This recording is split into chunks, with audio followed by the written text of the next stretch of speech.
Hello, good morning students. Today we will do the next part of 5th chapter of 3rd class EVS book. Let's start. Last video में आपने किया था the earth, आज हम करेंगे the moon, चंद्रमा। The moon revolves around the earth, चंद्रमा पृथ्वी के चारों ओर घूमता है। It is the nearest neighbour in the space, और ये अंतरिक्ष का सबसे निकटतम पड़ोसी है। जो सबसे निकटतम है वो कौन सा है? Moon. It has no light of its own and is lit up by the light of the sun. चंद्रमा की अपनी कोई रोशनी नहीं होती है, वह जो है सूर्य की रोशनी से चमकता है। जब सूरज की किरणें जो पड़ती हैं उससे जो है चंद्रमा चमकता है। The moon is a natural satellite that goes around a planet. चंद्रमा एक प्राकृतिक उपग्रह है जो ग्रह के चारों ओर जाता है। Some planets do not have a moon, कुछ ग्रह ऐसे होते हैं जिनमें जो है चंद्रमा नहीं होता। और सम प्लैनेट्स हैव मैनी मून्स, कुछ ग्रह ऐसे होते हैं जिनमें जो है कई चंद्रमा होते हैं।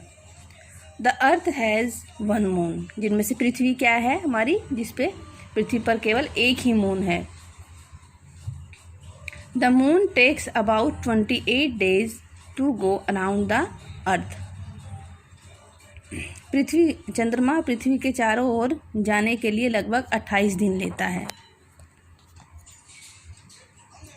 It has rocky mountains and sand covered plains. चांद पर जो है चट्टानों, पहाड़ों और रेत से ढके मैदान होते हैं चांद के ऊपर। There is no air and water on the moon, चांद पर कोई हवा नहीं होती है, कोई पानी नहीं होता है। Many space crafts have been landed on the moon, कई अंतरिक्ष यान चंद्रमा पर उतरे हैं। इसमें क्या पढ़ा आपने? मून की अपनी कोई लाइट नहीं होती है, वो जो सूर्य की लाइट्स उस पर पड़ती हैं उससे जो है चांद चमकता है। कई प्लैनेट्स ऐसे होते हैं जहाँ पर कई मून होते हैं, कई प्लैनेट्स ऐसे होते हैं जहाँ पर एक ही मून होता है, और कई प्लैनेट्स ऐसे भी होते हैं जिन पर जो है कोई मून नहीं होता। हमारी अर्थ क्या है? हमारी पृथ्वी ऐसी है जिस पर जो है एक मून है, और मून जो है पृथ्वी के चारों ओर जाने के लिए 28 दिन लेता है। और मून पर चट्टानों और पहाड़ों और रेत से ढके मैदान होते हैं, और मून पर ना हवा होता है ना पानी। फेसेस ऑफ द मून, चंद्रमा की कलाएं। The moon has no lights of its own, चांद की अपनी कोई रोशनी नहीं होती है। It shines because it reflected by the light of the sun, यह चमकता है क्योंकि इस पर सूर्य की रोशनी पड़ती है, इस कारण से ही मून चमकता है। मून की कोई लाइट नहीं होती। As it goes around the earth various parts of it are illuminated by the sun, जैसा कि चंद्रमा पृथ्वी के चारों ओर चला जाता है, इसके विभिन्न भागों को सूरज से प्रकाश मिलता है। चंद्रमा जब पृथ्वी के चारों ओर घूमता है तो उसे जो है सूरज की रोशनी से प्रकाश मिलता है। We can only see the part which gets light, जिस भाग पर सिर्फ रोशनी पड़ती है उसी हिस्से को हम देख पाते हैं। It seems to us that the moon changes its shapes daily, इससे हमें यह लगता है कि चंद्रमा अपने आकार को रोज़ बदलता है। उसकी शेप्स जो होती है मून की डेली चेंज होती है।